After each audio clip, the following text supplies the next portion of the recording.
Good morning, everyone. Okay, let me start reactivity, chemical reaction or chemical property of 16 group elements. Okay, first we discuss reactivity of 16 group element with hydrogen.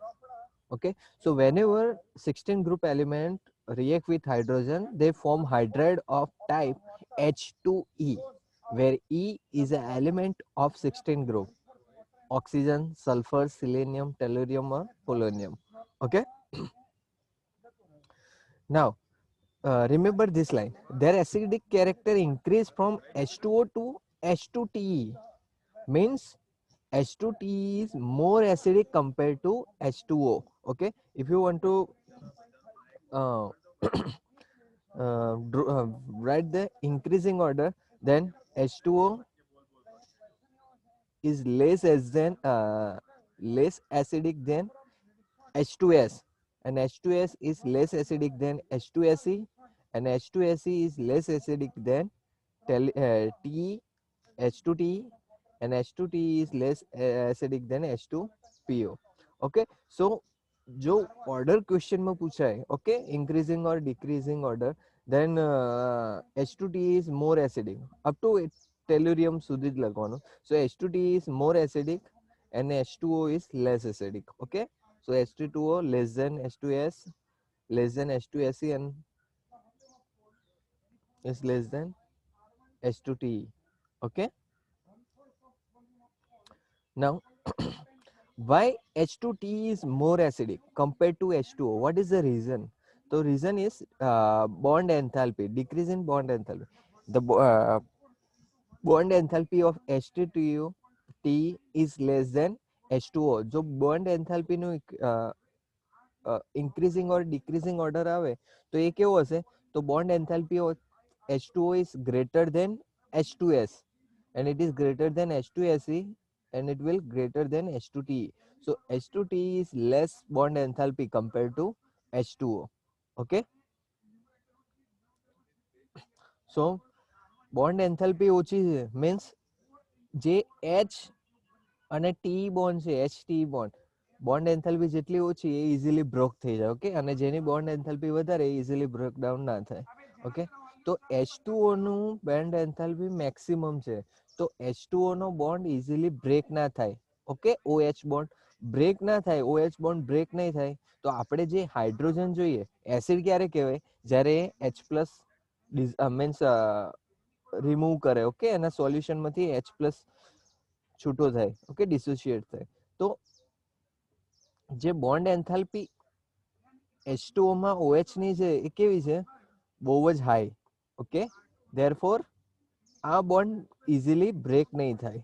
Okay, જ્યારે H2TE માં જે HTE bond છે, okay, hydrogen tellurium bond, તો આની bond enthalpy બહુ જ ઓછી છે compare to H2S, H2SE. Okay, hydrogen selenide or hydrogen sulphide અને હાઇડ્રોજન ઓક્સાઇડ H2O, આ બધાની કમ્પેરિઝનમાં H2TE ની બોન્ડ એન્થાલ્પી કેવી છે? બહુ જ ઓછી. તો બોન્ડ એન્થાલ્પી ઓછી છે મીન્સ આ બોન્ડ બ્રેક થઈ જશે. ઓકે, તો આ બોન્ડ બ્રેક થઈ જાય તો આપણને ઇઝીલી H પ્લસ શું થઈ જાય? સોલ્યુશનમાં મળે, means H plus ion easily form થાય. તો જેટલો easily H plus ion form થાય એટલો એ વધારે એસિડિક હોય. એ આપણને એસિડ અને બેઝની પ્રોપર્ટીમાં ખબર છે. સ્ટાન્ડર્ડ 8, 9, 10 માં ઓલરેડી તમે સ્ટડી કરી જશે કે કોને સ્ટ્રોંગ એસિડ કહેવાય, કોને વીક એસિડ કહેવાય. Okay, strong acid means the acid which easily dissociate H plus ion. H plus ion easily form કરતું હોય. ઓકે, એ સ્ટ્રોંગ એસિડ ઓલવેઝ હોય. તો આપણા કેસમાં H2TE સ્ટ્રોંગ એસિડ છે અને H2O વીક એસિડ છે. ઓકે, H2O પછી કોણ વધારે સ્ટ્રોંગર આવશે? તો H2S. Okay, H2S, then H2SE, લાસ્ટમાં H2TE. ઓકે, હવે બોન્ડ એન્થાલ્પીની વાત કરું તો સૌથી વધારે બોન્ડ એન્થાલ્પી કોની? તો H2O ની. એના કરતાં ઓછી H2S ની, અને એના કરતાં ઓછી H2SE, એન્ડ લાસ્ટમાં H2TE. ઓકે, તો અહીંયા સુધી કોઈને ડાઉટ છે? આમાંથી MCQ વધારે પૂછાય છે એટલે આને વધારે ફોકસ કરવાનો છે આપણે. આ જે લાઈન છે ને, આ જેટલી પણ ઇન્ક્રીઝિંગ, જ્યારે પણ આ રિએક્ટિવિટી ને આવશે ને તો લોંગ ક્વેશ્ચન તો સમજે આપણને એમસીક્યુ માં બહુ જ પૂછાય, ઇન્ક્રીઝિંગ ડિક્રીઝિંગ ઓર્ડર. ઓકે,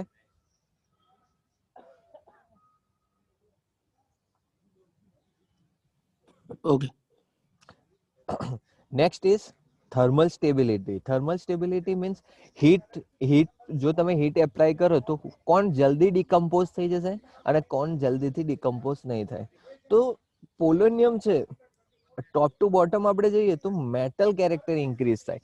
તો મેટલ ઇઝીલી ડિકમ્પોઝ ના થાય. તમે આયર્નને બહુ હીટ કરો તો એ ડિકમ્પોઝ નહીં થાય, પણ એની જગ્યાએ જો કોઈ સલ્ફર કે એનો સ્ટોન હશે તો થોડું પણ હીટ કરશો એ ડિકમ્પોઝ થઈ જશે. તો નોન મેટલ ઇઝીલી ડિકમ્પોઝ થઈ જાય, જ્યારે મેટલ ઇઝીલી ડિકમ્પોઝ ના થાય, આપણને ખબર છે હીટિંગથી. ઓકે, તો થર્મલ સ્ટેબિલિટી મેટલ કોમ્પ્લેક્સની જ વધારે હોય. ઓકે, સોરી, થર્મલ સ્ટેબિલિટી કોની વધારે હશે? તો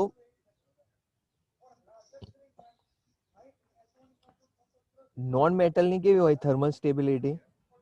સૌથી ઓછી હોય, જ્યારે મેટલ્સની વધારે હોય. પણ જ્યારે નોન મેટલ્સ હાઇડ્રાઇડ ફોર્મ કરશે, બંને નોન મેટલ, તો એ કેવું હોય કે મેટલ, જ્યારે નોન મેટલ કોઈ હાઇડ્રાઇડ ફોર્મ કરશે તો એ કેવું બનાવશે? તો એકદમ સ્ટેબલ કમ્પાઉન્ડ બનાવશે, રિજિડ સ્ટેબલ કમ્પાઉન્ડ. ઓકે, તો એની પ્રોપર્ટી હોય છે એ કેવી હોય છે?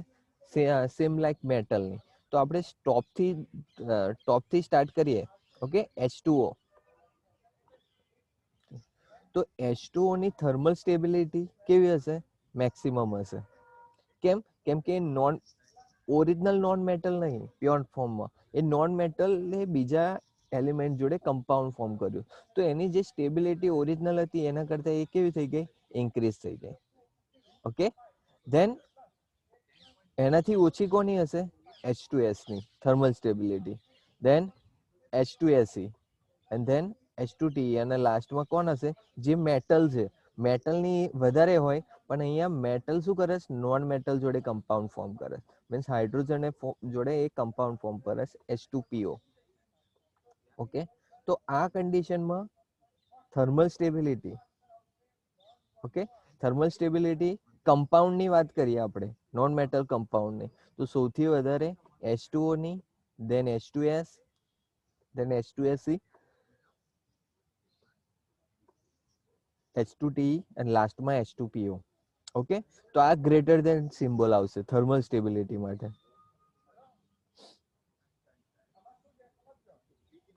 નાઉ હવે રિડ્યુસિંગ પ્રોપર્ટી જોઈએ. તો H2O ની કોઈ રિડ્યુસિંગ પ્રોપર્ટી નહીં. H2O ના ઓક્સિડેશનમાં યુઝ થાય છે કે ના રિડક્શનમાં? તો ઓક્સિડેશન રિડક્શન પ્રોપર્ટી ક્યાંથી ચાલુ થશે? અહીંયાથી, H2S માંથી. ઓકે, તો એના માટે શું છે?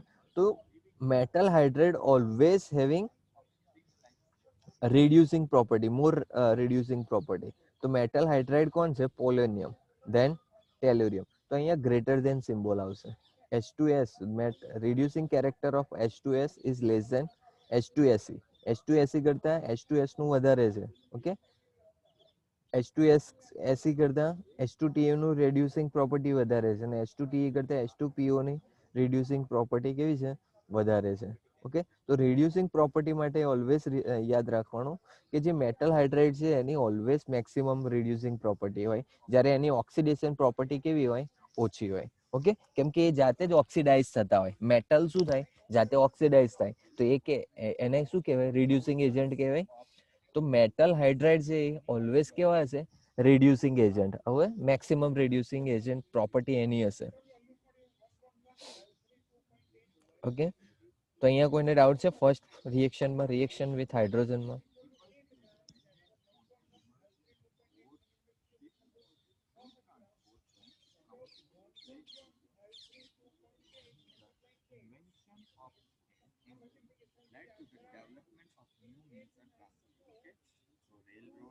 હેલો,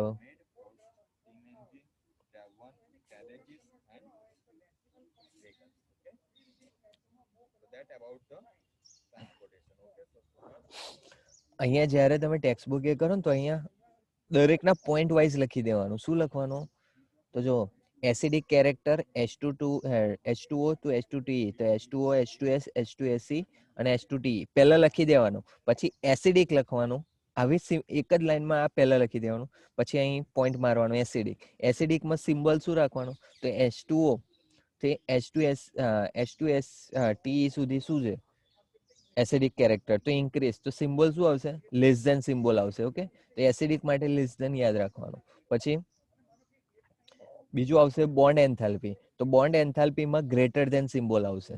ઓકે, ધેન આવશે થર્મલ સ્ટેબિલિટી, તો થર્મલ સ્ટેબિલિટીમાં શું આવશે, ગ્રેટર ધેન સિમ્બોલ આવશે. લાસ્ટમાં શું આવશે, રેડ્યુસિંગ પ્રોપર્ટી, તો રેડ્યુસિંગ પ્રોપર્ટીમાં શું આવશે, લેસ ધેન સિમ્બોલ આવશે. તો 4 સિમ્બોલ એટલે 4 સિક્વન્સ છે તમારે આખા રિએક્ટિવિટી વિથ હાઇડ્રોજનમાં. તો એ ચારે ચારની 4 સિક્વન્સ યાદ રાખવાની એમસીક્યુ માટે. ઓકે, પોસિબિલિટી આની મેક્સિમમ છે ક્વેશ્ચન. ઓકે, એમસીક્યુ માં ક્વેશ્ચન પૂછાય એવું તમે પેપર્સ ચેક કરશો ને લાસ્ટ 2 યર 3 યર્સના ઓલ્ડ સિલેબસમાં પણ આ કન્ટેન્ટ હતો જ, એટલે ત્યાં એ સિલેબસના એ પણ પેપર તમે ચેક કરી શકો. એવું છે ને કે સિલેબસ આપણો બધો ચેન્જ થઈ ગયો, આ સિલેબસમાં હતું જ. તો તમે ઓર્ડર ચેક કરશો ને તો આ ટાઈપના ક્વેશ્ચન હશે જ ત્યાં.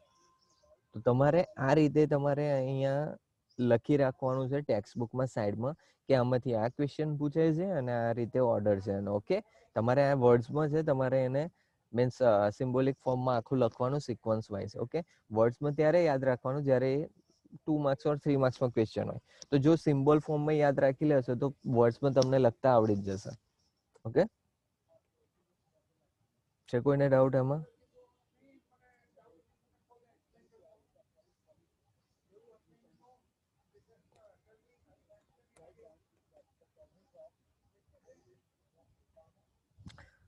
કશું બોલશો તો ખબર પડશે ને કે ડાઉટ છે કે નહીં.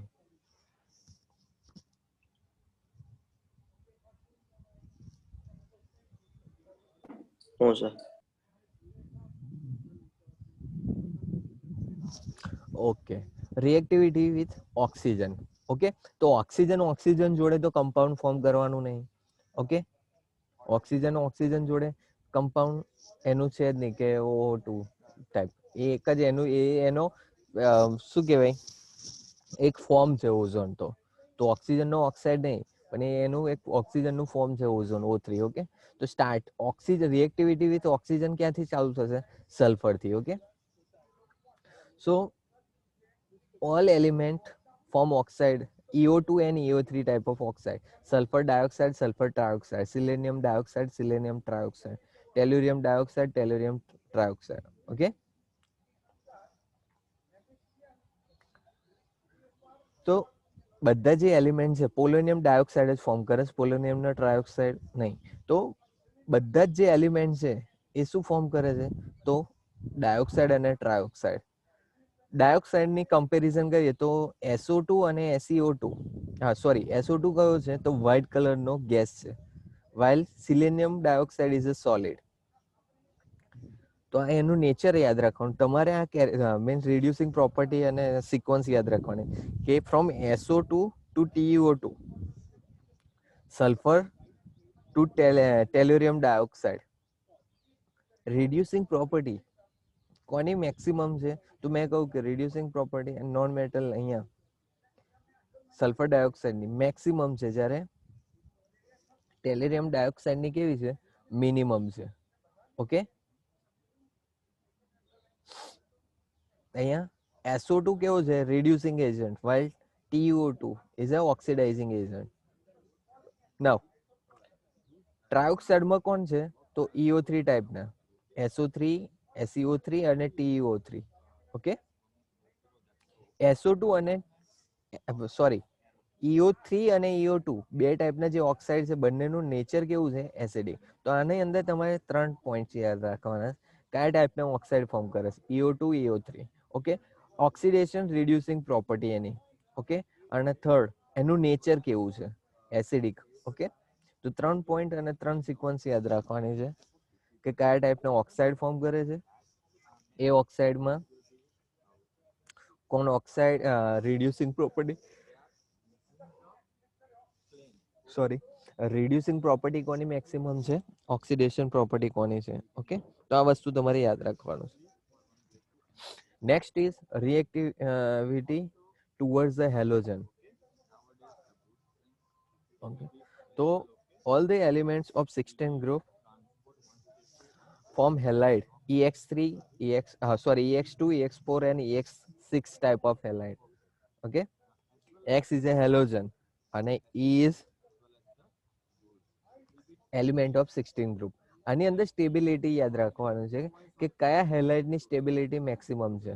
સપોઝ મેં S જોડે Cl S જોડે ફ્લોરિન, ક્લોરિન, બ્રોમિન અને આયોડિન લખ્યું તો SF SF6, SCl6, SBr6 કે Si6 કયો વધારે સ્ટેબલ હશે? તો SF6 is more stable compared to SCl6 and it is more stable compared to SBr6 and SBr6 is more stable compared to Si6. Okay, same way SF4 લઉં, SCl4, SBr4 અને Si4 લઉં તો પણ stability કોની વધારે છે? ફ્લોરાઇડ્સની. Okay, તો જે પણ ફ્લોરાઇડ 16 ગ્રુપના એલિમેન્ટ્સ ફ્લોરાઇડ ફોર્મ કરે છે એની સ્ટેબિલિટી ઓલવેઝ કેવી હશે? Maximum compare to other halides, chloride, bromide and iodides. Amongst the all SX6 EX6, EX4 અને EX2. હવે પર્ટિક્યુલર હેલાઇડ્સ માટે, ટાઈપ હેલાઇડ્સ માટે વાત કરીશ પહેલા. હવે શું કે બધા ઇન જનરલ વાત કરી છે કે EX6, EX4 અને EX2 માં વધારે સ્ટેબલ કોણ છે? તો EX6 is more stable compare to others. Okay, EX6 નું સ્ટ્રક્ચર કેવું હશે? તો 6 લિગેન્ડ છે, તો 6 લિગેન્ડ્સ હોય તો એનું સ્ટ્રક્ચર કેવું હોય? Okay, valence cell electron pair repulsion theory પરથી 6 હોય તો ઓક્ટાહેડ્રલ, ઓકે, 4 હોય તો ટેટ્રાહેડ્રલ એન્ડ 2 હોય તો લિનિયર. તો કોનું સ્ટ્રક્ચર SF મીન્સ EX6 નું સ્ટ્રક્ચર કેવું છે? તો ઓક્ટાહેડ્રલ સ્ટ્રક્ચર છે. ઓકે, SF6 એ કેવું છે? સ્ટેબલ છે વધારે કમ્પેર ટુ અધર. એ આપણે જોઈ લીધું કે ફ્લોરાઇડ ઓલવેઝ વધારે સ્ટેબલ છે. નાઉ આ હેક્ઝાફ્લોરાઇડ ની વાત કરીએ. હવે ટેટ્રાફ્લોરાઇડ. તો ટેટ્રાફ્લોરાઇડમાં SF4 છે એક ગેસ છે, SeF4 selenium fluoride is a liquid while tellurium fluoride is a solid. Okay, all having 4 ligands, that's why hybridization is sp3d અને એનું સ્ટ્રક્ચર કેવું છે? ટોટલ 4 ટ્રાયગોનલ બાયપિરામિડલ. ઓકે, ટોટલ 5 લિગેન્ડ્સ છે આની અંદર. sp3d હાઇબ્રિડાઇઝેશન છે, એક લોન પેર છે સલ્ફરની. ઓકે, તો ટોટલ 5 લિગેન્ડ્સ છે SF4 માં. તો એક ક્યાં હશે? એક હશે ઉપર, ઓકે, 3 પ્લેનમાં અને એક લિગેન્ડ નીચે. Okay, so the structure of this is trigonal bipyramidal according to VSEPR theory. Okay, equatorial પોઝિશનમાં 2 લોન પેર છે અને 3 ક્યાં છે? તો પ્લેનમાં. નાઉ ડાયબ્રોમાઇડ એન્ડ ડાયક્લોરાઇડ. સો HCl2 માં એક લોન પેર છે. ઓકે, સોરી, 2 લોન પેર છે અને 2 બોન્ડ છે. તો 2 લોન પેર છે એ ક્યાં હશે? તો એકબીજાની 120 ડિગ્રી પર હોય છે.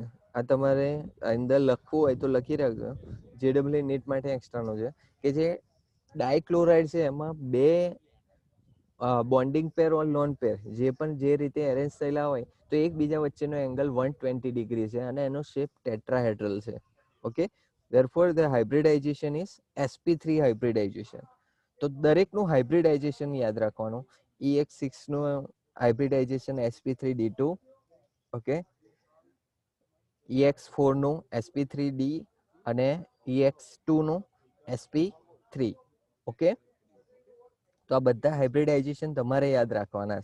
લખી રાખજો EX6 માં sp3d2, sp3d સામાં, EX4 માં અને EX2 માં sp3 અને એનો શેપ પણ યાદ રાખવાનો. તો MCQ માં આ ટાઈપના ક્વેશ્ચન હશે તમારે.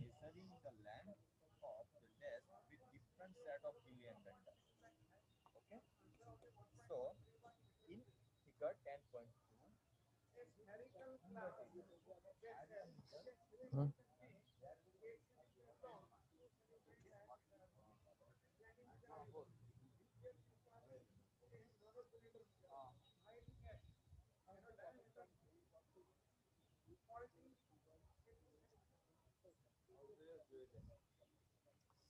Okay.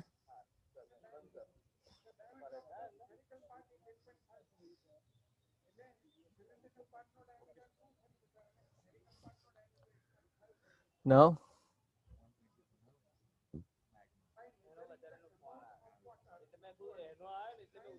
કોનો?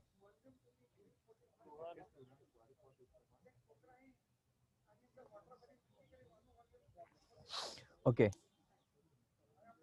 Now,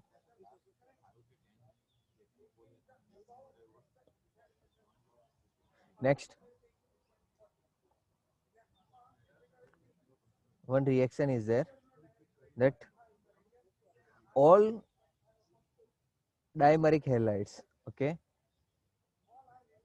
undergoes disproportionation reaction. Disproportionation પાછું આવ્યું, એને ખબર છે કે એક જ એલિમેન્ટનું ઓક્સિડેશન અને રિડક્શન થતું હોય. ઓકે, અહીંયા Ac2Cl2 માં ઓક્સિડેશન સ્ટેટ એસીનો કેવો છે ઓરિજિનલ, તો +1. ઓકે, પણ એનો માંથી AcCl4 બને જેમાં એનો ઓક્સિડેશન સ્ટેટ થઈ જાય છે +4 અને એસીમાં 0. તો +1 to 0 અને +1 to 4. તો અહીંયા ઓક્સિડેશન થયું AcCl4 માટે, જ્યારે સિલિનિયમ માટે એનું શું થયું, રિડક્શન થયું. Okay,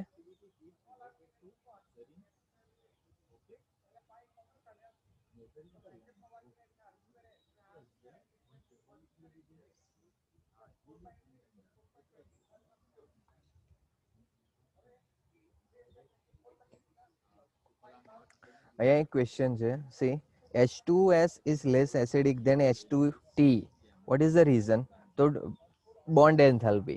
Okay, bond enthalpy or bond dissociation enthalpy or bond enthalpy કોઈ પણ એક કહી શકો કે H2S ની bond enthalpy કેવી છે, તો less compared to H2T. Therefore,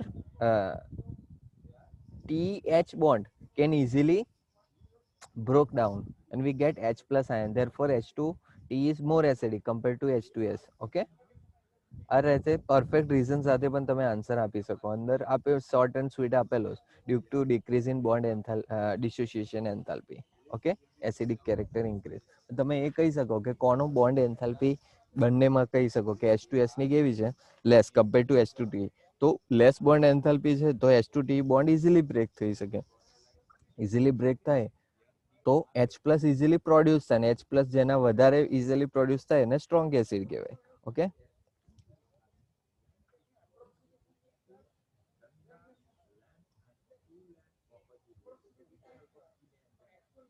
now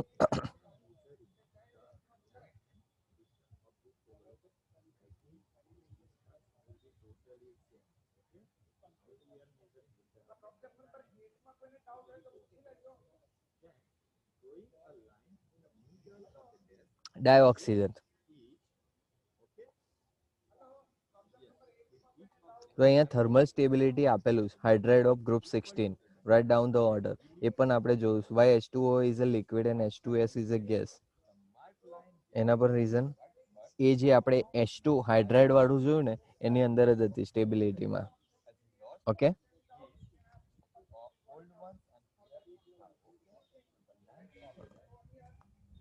dioxygen. તો ડાયોક્સિજનમાં સિમ્પલ ડાયોક્સિજન 7.11 ટોપિક જ છે સિલેબસમાં. સિમ્પલ ઓક્સાઇડ ને એ બધું છે નહીં, તો આપણે 7.11 પહેલા કમ્પ્લીટ કરી દઈએ. Okay, dioxygen. So first is preparation. કેટલી મિનિટ બાકી છે? 10:27. ઓકે, ચલો આ કાલે કરશું, એમાં 3 મિનિટ બાકી છે ને પાછું તમારે 10:45 લેક્ચર હશે, પછી જોઈશું ડાયોક્સિજન.